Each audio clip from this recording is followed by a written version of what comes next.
नमस्कार दोस्तों, क्राइम तक में आप सबका स्वागत है। मैं हूं सुप्रतिम बैनर्जी और आज कहानी एक इम्परफेक्ट मर्डर की और परफेक्ट इन्वेस्टिगेशन की। मामला राजधानी दिल्ली का है और दिन है 12 अप्रैल 2023 यानी 12 अप्रैल 2023। इसी साल की बात है, कुछ हफ्ते पुरानी ये घटना है। 12 अप्रैल दोपहर तकरीबन 12:45 दिल्ली पुलिस के कंट्रोल रूम में एक कॉल आती है। कॉल करने वाला शख्स ये बताता है कि वो पूर्वी दिल्ली के करावल नगर इलाके से बोल रहा है।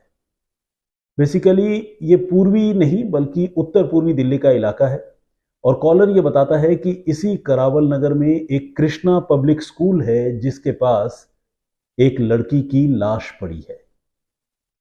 कॉलर की ये बात सुनकर पुलिस चौंक जाती है, क्योंकि ब्रॉड डे लाइट में अगर किसी लड़की की लाश किसी स्कूल के पास पड़ी हो तो जाहिर सी बात है वो कोई नॉर्मल डेथ का मामला हो नहीं सकता। पुलिस के कान खड़े हो जाते हैं और फौरन नॉर्थ ईस्ट दिल्ली की पुलिस को इन्फॉर्म किया जाता है और करावल नगर थाने की एक टीम और साथ ही पुलिस कंट्रोल रूम की एक टीम मौका वारदात पर पहुंचती है। और पहुंचने के बाद जब पुलिस मौके का मुआयना करती है तो वाकई कॉलर की दी गई इंफॉर्मेशन, कॉलर की दी गई जानकारी सही निकलती है और पुलिस एक लड़की की लाश मौके से बरामद करती है। लड़की की लाश को देखने से उसके साथ कोई बहुत ज़्यादा ज्यादती यानी मारपीट या कोई सेक्सुअल एब्यूज़ जैसी कोई घटना किए जाने की कोई बात समझ में नहीं आती। लेकिन फिर भी कुछ एक जो खरोंच या मामूली चोट के निशान होते हैं उसे देखकर पुलिस अंदाज़ा लगाती है कि यह मामला कत्ल का है और पुलिस उस डेड बॉडी को रिकवर करके आगे की तफ्तीश शुरू करती है और उसे पोस्टमार्टम के लिए भिजवा देती है। उधर जब पोस्टमार्टम रिपोर्ट सामने आती है तो पुलिस का शक बिल्कुल सही निकलता है। डॉक्टर्स ये बताते हैं कि लड़की की मौत की वजह उसके गले की हड्डी का टूटना है और गले की हड्डी जो है गला घोंटे जाने की वजह से टूटी है, यानी डेथ ड्यू टू स्ट्रैंगुलेशन और एस्फिक्सिया मेडिकल टर्म जिसे कहते हैं, उसमें डॉक्टरों ने ये बात पुलिस को बताई और इसके मुताबिक महिला की गला घोंटकर हत्या की गई थी। अब कत्ल का मामला था तो पुलिस को इस मामले की जांच भी करनी थी और गुनहगारों तक भी पहुंचना था। लेकिन यह मामला अपने आप में चैलेंजिंग था, क्योंकि लोगों ने वहां लाश की पड़ी होने की बात की तो कही थी, उसकी पुष्टि भी की थी, लेकिन किसी ने किसी को वहां पर कोई लाश लाकर फेंकते हुए नहीं देखा था। यानी ये लाश स्कूल के बगल में कौन लाकर फेंक गया, कब फेंक कर गया, इसके बारे में कोई वहां बताने वाला नहीं था और कोई भी ऐसा चश्मदीद शुरुआती तफ्तीश में पुलिस को नहीं मिला। अब पुलिस ने तय किया कि वो इलेक्ट्रॉनिक सर्विलांस के जरिए, इलेक्ट्रॉनिक इन्वेस्टिगेशन के जरिए ही इस मामले का सच पता लगाने की कोशिश करेगी। मामले की तह तक जाने और कातिलों का पता लगाने के लिए अब पुलिस इलेक्ट्रॉनिक इन्वेस्टिगेशन की शुरुआत करती है और इसी क्रम में जिस जगह पर वो लाश पड़ी हुई मिली थी उसके आसपास के पूरे इलाके में जितने सीसीटीवी कैमरे लगे होते हैं, पुलिस उन सीसीटीवी कैमरों की स्कैनिंग शुरू करती है। पुलिस तय करती है कि वो पिछले 24 घंटों का सीसीटीवी फुटेज देखेगी ताकि ये पता चले कि आखिर उस लड़की की लाश को वहां कौन फेंक कर गया और कितने बजे फेंक कर गया। पुलिस की ये कोशिश रंग लाती है और कुछ एक फुटेज में पुलिस को एक बाइक पर दो लोग एक लड़की को बीच में बिठाकर ले जाते हुए नजर आते हैं। अब आमतौर पर ऐसा होता नहीं है कि कोई लड़की बीच में बैठी हो और कोई राइडर बाइक चला रहा हो और पीछे भी कोई लड़का बैठा हुआ हो। ऐसा उन्हीं केसेस में हो सकता है जब लड़की या तो बुरी तरह से बीमार हो, या मान लीजिए उस महिला की उम्र बहुत ज़्यादा हो, अपना ख्याल वो नहीं रख पा रही हो, या फिर डेड बॉडी के केस में हो सकता है, क्योंकि डेड बॉडी अपने आपको तो संभाल नहीं सकती, तो पीछे बैठा हुआ शख्स जो है उस लाश को संभाल कर कहीं जा रहा होता है।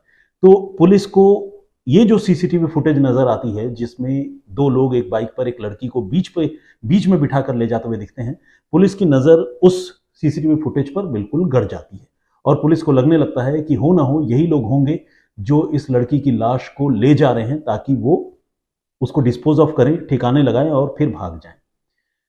लेकिन दिक्कत ये होती है कि न तो उस सीसीटीवी फुटेज में उस बाइक का नंबर प्लेट साफ साफ दिखाई देता है और न ही जो लोग इस लड़की को बीच में बिठाकर ले जाते हुए दिख रहे हैं उनका चेहरा साफ साफ नजर आता है। तो कुल मिलाकर जो दो उम्मीदें इस मामले की तफ्तीश के आगे बढ़ने की होती हैं, उन दोनों ही फ्रंट पर, उन दोनों ही उम्मीदों पर पानी फिर जाता है और पुलिस के लिए फिर से एक नई चुनौती खड़ी हो जाती है कि वो इन लोगों की, बाइक पर लड़की को ले जाने वाले लोगों की पहचान करे तो कैसे करे। लेकिन पुलिस जब सीसीटीवी फुटेज का बहुत गहराई से मुआयना करती है, ध्यान से उसे देखती है, तो उसे एक और चीज नजर आती है जो एक उम्मीद की किरण जगाती है। वो चीज होती है बाइक के पीछे बैठे शख्स का स्ट्राइप वाला एक शर्ट पहना होना, यानी धारीदार एक शर्ट उस शख्स ने, उस आदमी ने पहन रखी थी, और साथ ही उसने व्हाइट कलर का एक ट्राउजर पहन रखा था, यानी सफेद रंग की एक पैंट पहन रखी थी। तो ये एक आइडेंटिफिकेशन मार्क जो है वो पुलिस वालों को मिलता है, जिससे पुलिस वाले कम से कम इतना तो पता लगा लेते हैं कि उस लड़की को लेकर जाने वाले दो लोगों में जो पिलियन राइडर था, पीछे बैठा हुआ शख्स था, उसकी हुलिये वाली पहचान यह है कि उसने एक धारीदार शर्ट पहनी थी और एक सफेद रंग की पैंट पहनी थी। अब पुलिस कोशिश करती है कि उसी स्ट्राइप शर्ट वाले आदमी को और सफेद रंग के पैंट वाले आदमी को पुलिस ढूंढे और उसके बारे में पता लगाए। लेकिन इतनी बड़ी आबादी में, दिल्ली की इतनी घनी आबादी, इतने लोगों के बीच में सिर्फ स्ट्राइप वाली शर्ट और सफेद पैंट के सहारे किसी को ढूंढना जो है वो भूसे के ढेर में सुई ढूंढने वाली बात है। लेकिन फिर भी पुलिस कोशिश करती है, और तब तक करती है जब तक कि वो इस मामले को सुलझा न ले। तो खैर, पुलिस और सीसीटीवी फुटेज की स्कैनिंग करना चालू करती है, और पुलिस का ध्यान अब इस बात पर होता है कि वो उस स्ट्राइप शर्ट और व्हाइट पैंट वाले आदमी को किसी भी फुटेज में मिस न करे। सैकड़ों सीसीटीवी फुटेज की स्कैनिंग की जाती है, और इस तरह स्कैनिंग करते करते पुलिस जो है उस बाइकर का एक तरह से वर्चुअल वर्ल्ड में, यानी टेक्निकल वर्ल्ड में उसका पीछा करने लगती है। ये पता करने लगती है कि वो बाइक जो है वो कहाँ से चली थी और कहाँ तक आई, कैसे किस उस जगह तक पहुंची, कैसे उस लड़की की लाश फेंकी गई। पुलिस इन सारी चीज़ों को रिविजिट करने लगती है और सीसीटीवी फुटेज के सहारे सारी चीज़ों को ट्रैक करती है। और आपको जानकर हैरानी होगी कि मौका वारदात से कम 12-13 किलोमीटर दूर सीसीटीवी की एक एक तस्वीर जोड़कर पुलिस एक लोकेलिटी में पहुंचती है, जिस लोकेलिटी का नाम है तेलीवाड़ा फर्श बाजार। यह भी नॉर्थ ईस्ट दिल्ली का ही एक इलाका है, और ये इलाका मौका वारदात से तकरीबन 12-13 किलोमीटर दूर है। और इस तरह से पुलिस ये भी पता लगाने में कामयाब होती है कि सीसीटीवी में वो जो शख्स नजर आ रहा था स्ट्राइप शर्ट और व्हाइट पैंट वाला, वो बाइक में इसी तेलीवाड़ा फर्श बाजार के इलाके से निकला था, चला था अपने एक साथी के साथ और उस लड़की के साथ, और फिर वो लाश ले जाकर वहां करावल नगर में फेंक कर आया। अब पुलिस कम से कम उस सोर्स स्टेशन तक पहुंच चुकी थी जहां से इस बाइक के सफर की शुरुआत हुई थी। लेकिन जैसा कि मैंने आपको बताया, दिल्ली बहुत डेंसली पॉपुलेटेड एरिया है, और खासकर नॉर्थ ईस्ट दिल्ली के जिन इलाकों का मैं जिक्र कर रहा हूं, यहां तो तिल रखने की जगह नहीं होती, इतनी भीड़ होती है। तो खैर, उसी तेलीवाड़ा इलाके में अब पुलिस को इस स्ट्राइप शर्ट वाले आदमी को और सफेद पैंट वाले उसी आदमी को पुलिस को ढूंढना था। पुलिस सीसीटीवी फुटेज के आधार पर अपने मुखबिरों के जरिए उनकी पहचान की कोशिश शुरू करती है, लेकिन पुलिस को इस शुरुआती कोशिश में कोई ज्यादा कामयाबी नहीं मिलती। अब पुलिस फर्श बाजार और तेलीवाड़ा के इलाके में सीसीटीवी फुटेज स्कैन करने का फैसला करती है, और पुलिस ये जानने की कोशिश करती है कि एग्जैक्टली किस जगह से उस बाइक के चलने की शुरुआत हुई थी। यानी इतना तो कंफर्म था, पुलिस इससे पहले अब तक जो तफ्तीश हुई थी उसमें इतना तो पता लगा चुकी थी कि वो तेलीवाड़ा फर्श बाजार से ही चले थे, लेकिन एग्जैक्टली किस जगह से चले थे, अब ये पता करना पुलिस के लिए नया टास्क या नया चैलेंज था। और इस कोशिश में पुलिस एक एक गली, एक एक कूचे में लगे सीसीटीवी कैमरों की फुटेज फिर से जांच करने की शुरुआत करती है तेलीवाड़ा फर्श बाजार में। और इसी रोज पुलिस को, जिस तारीख का मैं जिक्र कर रहा हूं यानी 12 अप्रैल, इसी रोज पुलिस को तेलीवाड़ा इलाके में एक और अजीब सा सीसीटीवी फुटेज नजर आता है। इस सीसीटीवी फुटेज में वही आदमी, स्ट्राइप शर्ट व्हाइट पैंट वाला आदमी, एक लड़की की लाश कह लें या लड़की को बेहोशी की हालत में अपने कंधे के ऊपर लादे हुए पैदल ही वॉक करके एक गली से जाते हुए पुलिस देखती है, जो सीसीटीवी कैमरे में फुटेज में दिख रहा है। और उसके साथ साथ एक और लड़की जो है पीछे पीछे चलती हुई नजर आती है। कहने का मतलब ये कि तेलीवाड़ा फर्श बाजार में वो आदमी मिल जाता है जो आदमी बाइक के पीछे बैठकर एक लड़की को लेकर जा रहा था।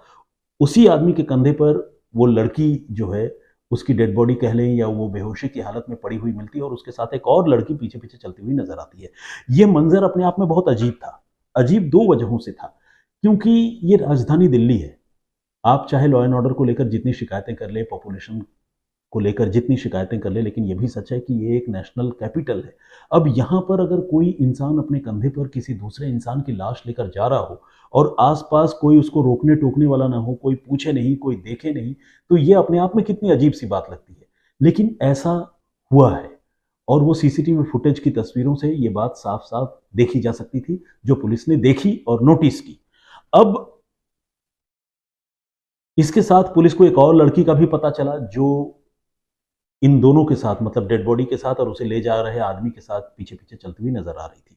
अब पुलिस ने जब ये सीसीटीवी फुटेज कलेक्ट कर लिया, तो पुलिस ने इस सीसीटीवी फुटेज के जरिए उस पर्टिकुलर लोकेलिटी में और माइन्यूट तरीके से और डिटेलिंग में जाकर इन दोनों की पहचान करने की कोशिश शुरू की, बल्कि इन तीनों की, जिसमें एक लाश, एक जिंदा लड़की और एक स्ट्राइप शर्ट वाला बंदा। अब इन तीनों की पहचान की कोशिश जब पुलिस ने फर्श बाजार तेलीवाड़ा के इलाके में शुरू की, तो पुलिस को कामयाबी मिली। इस बार पुलिस को यह पता चला कि ये जो बंदा है, इसका नाम है विनीत चौधरी, और इसके पीछे पीछे सीसीटीवी फुटेज में चलती हुई जो लड़की दिखाई दे रही है, उसका नाम है पारुल चौधरी, जो इस विनीत की बहन है। अब सवाल यह है कि कंधे पर जिस लड़की को उठाए हुए या कंधे पर जिस लड़की की लाश को उठाए हुए विनीत चौधरी चल रहा है, वो लड़की कौन है? तो आसपास के लोगों से पूछताछ करने पर, मुखबिरों के जरिए इस मामले की और ज्यादा जानकारी जुटाने पर पुलिस को उस लड़की की पहचान भी पता चली, और उस लड़की के बारे में यह पता चला कि उस लड़की का नाम है रोहिना नाज उर्फ माही, यानी ये एक मुस्लिम लड़की थी। तो खैर, और जब पुलिस ने छानबीन की तो पता चला कि ये माही उर्फ रोहिना नाज जो लड़की है, ये विनीत की गर्लफ्रेंड भी थी और एक तरह से लिव इन पार्टनर भी थी। यानी फर्श बाजार करावल नगर के इलाके में विनीत इस लड़की के साथ रहा करता था और उसके पास में ही उसकी विनीत की बहन भी रहती थी। तो खैर, प्यार मोहब्बत, लिव टुगेदर, ये सारी बातें तो ठीक है, लेकिन जब प्यार मोहब्बत में चीज़ें हद से ज़्यादा आगे बढ़ जाती हैं, तो मामले कैसे ख़राब होने लगते हैं, कैसे जुर्म की शुरुआत होती है। अब इस कहानी में वो बात सामने आने लगी। पुलिस को जब इनके बारे में पता चला, तो उनकी आइडेंटिटी तो क्लियर हो गई। मर्डर क्यों हुआ, इसका हिंट अब आपको मिल ही गया होगा, लेकिन वो मैं बाद में बताऊंगा। पहले आपको ये बताता हूं कि तफ्तीश में आगे इन लोगों की पहचान होने के बाद ये पकड़ में कैसे आए। अब पुलिस इनके घर तक पहुंची, यानी विनीत के घर और विनीत के बहन के घर। लेकिन पुलिस को ये देखकर बड़ी निराशा हाथ लगी कि जिस मकान में ये दोनों रहते थे, भाई बहन और लिव इन पार्टनर रोहिना नाज, उस मकान में ताला लटक रहा था। मकान मालिक से जब पूछा गया कि भैया ये लोग कहाँ गए आपके किराएदार, तो मकान मालिक ने बताया कि हमें नहीं पता, ये तो उसी दिन चले गए थे 12 अप्रैल को, जिस रोज़ की बात आप कर रहे हैं, और बिल्कुल आनंद फानंद में छोड़कर चले गए, हमें तो पता भी नहीं चला कि क्या बात हुई। तो अब पुलिस को एक बार फिर से झटका लगा। पुलिस को ये समझ में नहीं आ रहा था कि अगर 12 अप्रैल को भाई बहन और पूरा परिवार अगर मकान छोड़कर गायब हो गया, तो ये लोग रातों रात कहाँ चले गए। अब इनको ढूंढना पुलिस के लिए फिर से एक नई चुनौती खड़ी हो गई। पुलिस ने अब आसपास के लोगों से और मकान मालिक से और ज़्यादा पूछताछ की और उनके बारे में जानकारी जुटाने की कोशिश की। जो एक और इम्पॉर्टेंट क्लू या इंफॉर्मेशन पुलिस को मिली, वो क्लू ये था कि ये जो विनीत की बहन है पारुल चौधरी, ये अपने 2 बच्चों के साथ और घर का सारा सामान लेकर एक घोड़ा गाड़ी में, जिसे हम तांगा कहते हैं, एक तांगे में इस मकान से कहीं और शिफ्ट हुई। कहने का मतलब ये कि ट्रांसपोर्टेशन के लिए पारुल चौधरी ने एक तांगे का इस्तेमाल किया था, और ये एक अनकॉमन व्हीकल था ट्रैवलिंग के लिए और ट्रांसपोर्टेशन के लिए, क्योंकि आमतौर पर आज के ज़माने में लोग ट्रक, मिनी ट्रक और ऑटो, टेम्पो, इस तरह की चीज़ों का इस्तेमाल करते हैं। तांगे का इस्तेमाल बहुत ज़्यादा नहीं होता।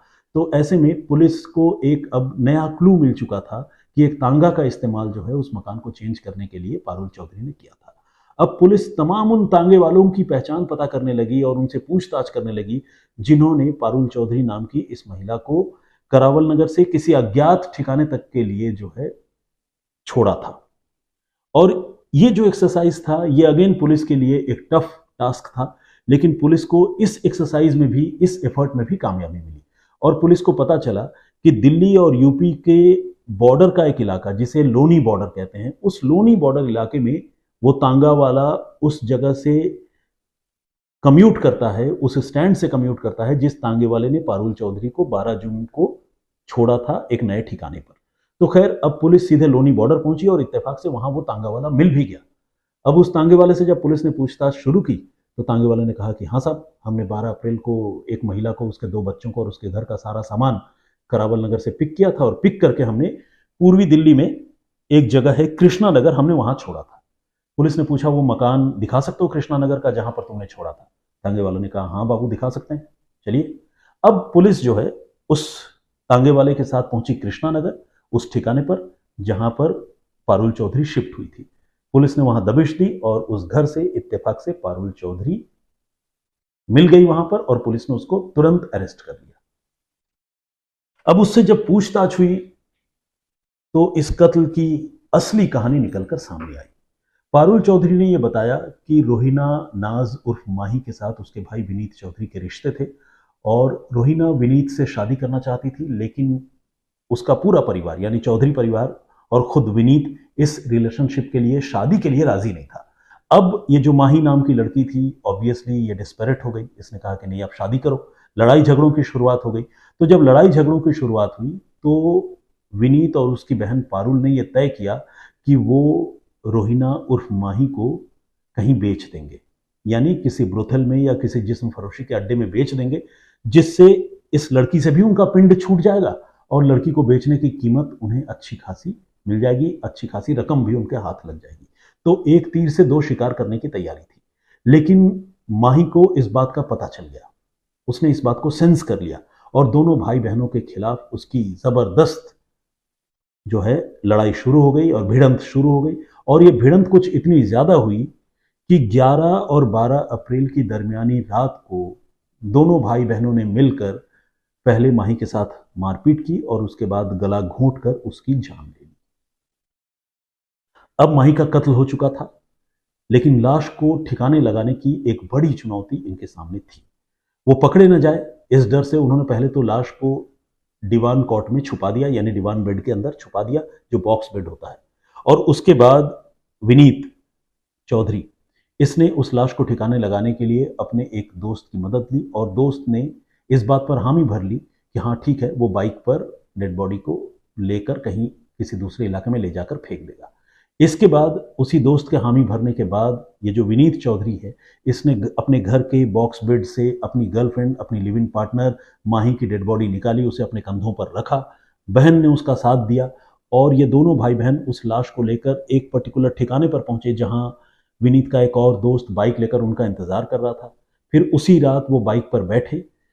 ये जो डेड बॉडी है, इस डेड बॉडी को बीच में उन्होंने रखा या बिठाया, जो भी कह ले, और बाइक का जो राइडर था उसने तो खैर हैंडल संभाल रखी थी और ये विनीत जो है वो पिलियन की तरह, यानी जिसे कहते हैं ना कि दूसरी सवारी की तरह, वो पीछे बैठा और लड़की की लाश को लेकर वो निकल पड़े करावल नगर से किसी ऐसे ठिकाने की ओर जहां किसी की नजर उन पर न पड़े। और इस तरह उन्होंने तकरीबन 12-13 किलोमीटर का फासला तय किया और लाश ले जाकर फेंकी करावल नगर के ही कृष्णा पब्लिक स्कूल के पास, माफ कीजिएगा, तेलीवाड़ा फर्श बाजार से निकल पड़े और निकलकर वो गए करावल नगर के कृष्णा पब्लिक स्कूल के पास और वहां पर ले जाकर उन्होंने वो डेड बॉडी फेंक दी। इत्तेफाक से रात के अंधेरे में जब वो लाश फेंकी तब किसी की नजर इन पर पड़ी नहीं और ये वहां से चुपचाप वापस चले आए। तब किसी को भी इनके बारे में कोई जानकारी, कोई खबर नहीं मिली। लेकिन अगले रोज जब लोगों की नजर दोपहर के वक्त उस लाश पर पड़ी, जाहिर है लोगों की नजर पहले भी पड़ी होगी, लेकिन शायद लोग इनसेंसिटिव हो गए हैं, लोगों ने बहुत ज्यादा इस पर नोटिस नहीं किया, डेड बॉडी पड़ी रही। और 12:45 कोई एक ऐसा आदमी वहां से गुजरा जिसकी नजर उस लाश पर पड़ी तो उससे रहा नहीं गया, उसने फिर पुलिस को इस घटना के बारे में जानकारी दी। और इसके बाद कैसे तफ्तीश हुई, कैसे पुलिस ने उन दोनों भाई बहनों को पकड़ा, ये मैंने आपको बता दिया। अभी क्या है, पहले तो बहन गिरफ्तार हुई, विनीत जो है वहां नहीं मिला था। विनीत चौधरी के बारे में ये पता चला कि विनीत बेसिकली बागपत का रहने वाला है और एक पुराना क्रिमिनल है, वो कई दूसरे मामलों में जेल जा चुका है। तो पुलिस ने फिर विनीत को और उसके साथ लाश को ठिकाने लगाने में उसकी मदद करने वाले दोस्त को भी तफ्तीश करने के बाद आखिरकार अलग अलग तारीखों पर गिरफ्तार करने में कामयाबी हासिल कर ली। इस तरह एक लड़की के मर्डर के मामले में पुलिस ने उसके बॉयफ्रेंड की बहन और बॉयफ्रेंड के एक दोस्त, यानी 3 लोगों को गिरफ्तार कर लिया। और उस लड़की का कत्ल सिर्फ इसलिए हुआ कि वो अपने लिव इन पार्टनर से इस बात के लिए जोर दे रही थी कि लिव इन पार्टनर उससे शादी कर ले और उसे अपना ले। तो खैर, ये थी पूरी कहानी जो मैंने आप सबको सुनाई। इस कहानी पर आपकी सोच क्या है, आपकी राय क्या है, ये आप ज़रूर जो है कमेंट करके बताइए। मुझे आपके कमेंट्स का और आपके राय का इंतज़ार रहेगा। अब आइए कुछ कमेंट्स जो आपने मेरी प्रीवियस स्टोरी पे किए थे वो मैं पढ़ता हूँ। प्रीवियस जो मेरी स्टोरी थी वो एक ऐसे लड़के की कहानी थी जिसकी मौत 6 महीने पहले हो गई थी, लेकिन 6 महीने बाद वो करिश्माई तरीके से अपने घर वापस लौट आया। कैसे हुआ ये करिश्मा, क्या है वो कहानी, अगर आप जानना चाहते हैं तो क्राइम तक के यूट्यूब चैनल के प्लेलिस्ट में जाकर आप वो स्टोरी देख और सुन सकते हैं। बिंदिया भट्ट भाटिया जी ने कमेंट किया है और उन्होंने लिखा है कि एक लड़के को ट्रेन से नीचे फेंक कर उसकी हत्या कर दी गई, दूसरा लड़का मौत के मुंह में जाते जाते बचा, लेकिन जिन लोगों ने इस तरह की हरकत की उनके खिलाफ क्या कार्रवाई हुई, पुलिस ने क्या किया। तो खैर बिंदिया जी, मैंने उस स्टोरी में इस बात का जिक्र किया था, जहां तक मुझे याद है पुलिस ने उस मामले में कुछ एक लोगों को गिरफ्तार किया और खासकर जिसने एक्टिवली इन दोनों लड़कों को ट्रेन से नीचे फेंका था उन्हें पुलिस ने अरेस्ट कर लिया था। जाहिर सी बात है उन पर मर्डर केस चल रहा है और जब गुनाह साबित होगा तो उन्हें जो कत्ल की धाराओं के तहत जो सजा होती है वो सजा मिलेगी। राजेंद्र राठौर जी ने उन साधु संतों को कोटि कोटि नमन किया है जिन साधु संतों ने इस जख्मी लड़के की जान बचाई और आश्रम में उसकी सेवा की और उसे इस लायक बना दिया फिर से कि वो अपने पैरों पर चलकर अपने माता पिता से मिलने जा सके। फौजिया सैयद जी ने भी अपनी बात रखी है। उन्होंने भी लिखा है कि उन साधु लोगों का फेलिसिटेशन करना चाहिए जिन्होंने इस लड़के की जान बचाई और ख़ासकर इस नफ़रती माहौल में जहां हिंदू मुस्लिम लव जिहाद और इतने सारी जो है तनातनी का माहौल है, वैसे माहौल में उन साधुओं ने उस लड़के की मदद की। तो खैर, बहुत अच्छी बात आपने कही है। प्रदीप भांबू जी ने भी अपनी बात रखी है। सुप्रदीप बनर्जी भाई साहब राम राम इन्होंने कहा है, मेरी ओर से भी राम राम स्वीकार कीजिए। शेख साहिल जी ने भी अपनी बात रखी है। सर, पोस्टमार्टम डीएनए से भी पता कर सकते थे कि लाश के माँ बाप कौन है, पुलिस का काम है ये। बिल्कुल, इसमें कोई दो राय नहीं है और उन्होंने मेरी पेशकश की भी तारीफ की है। Thank you very much Sheikh Sahil ji. Chandrika Kakkar ji, Joish Rai, इन्होंने भी अपनी बात रखी है। उन्होंने कहा है कि आपका स्टोरी नरेशन अच्छा है और इमोजी भी भेजी है। Thank you very much. Rizwan Saifi ji regular comment करते हैं। वी योर ओन वर्जन के नाम से एक आईडी है, उन्होंने भी कमेंट किया। परूप शिष्टा जी जर्मनी से देखते हैं, लॉट्स ऑफ लव लिखते हैं, thank you very much. Ritika Sharma ji, आप राजस्थान से हैं, कोटा विश्वविद्यालय की परीक्षा समाप्त हो जाएगी, इन्होंने लिखा 19 जून के बाद आपकी कहानी फिर से सुनेंगे। अब फिलहाल वो नहीं सुन पा रही हैं क्योंकि रितिका जी वहाँ टीचर हैं, लेक्चरर हैं, जितना कि मैंने इनके कमेंट्स के जरिए इनको जाना है।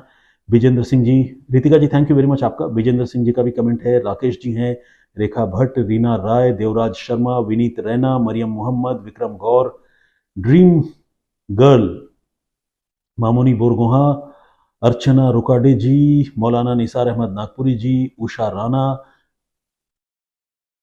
मोहम्मद उमैर के नाम से भी एक सज्जन है, उन्होंने भी कमेंट किया है। अजय जी का भी कमेंट आया है। बायोलॉजी मैजिक क्लासेस, मीता भट्टाचार्य जी हैं, मेरे होम टाउन से हैं और बिल्कुल मेरे अभिभावक की तरह हैं। और मीता जी, और ख़ासकर मीता जी के जो हस्बैंड हैं जिन्हें मैं अंकल कहता हूं, तो आप दोनों को मैं बहुत बहुत शुभकामनाएं देना चाहता हूं। आज आप दोनों की मैरिज एनिवर्सरी है, मुझे इसके बारे में पता चला, तो बहुत बहुत बधाई आप लोगों को, शुभकामनाएं मेरी ओर से और पूरे क्राइम तक की टीम की ओर से। मुकेश देवतवाल जी ने भी अपनी बात रखी है और ये बताते हैं कि ये जमुआ रामगढ़ के रहने वाले हैं। एनीवे, बहुत बढ़िया। मिस्टर उमेश भूया जी, इन्होंने माइक के प्रॉब्लम की बात अभी भी कही है, तो चलिए हम कोशिश तो लगातार कर रहे हैं।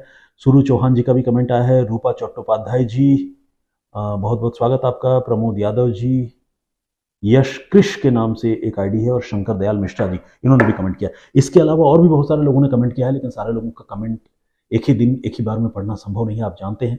आप लोगों से रिक्वेस्ट है कि आप प्लीज़ इस वीडियो पर, इस स्टोरी पर अपनी राय दें, अपना कमेंट करें और कोई सुझाव अगर हो तो वो भी ज़रूर दें। मैं नेक्स्ट जब अपनी किसी और कहानी के साथ आप सबके सामने हाजिर होऊंगा तो उस समय इस वीडियो में जो कमेंट आप कर रहे हैं उन कमेंट्स और आप में से कुछ लोगों के नाम मैं पढ़ने की कोशिश करूंगा। फिलहाल मुझे इजाज़त दीजिए, अपना बहुत ख्याल रखिए। जय हिंद, जय भारत।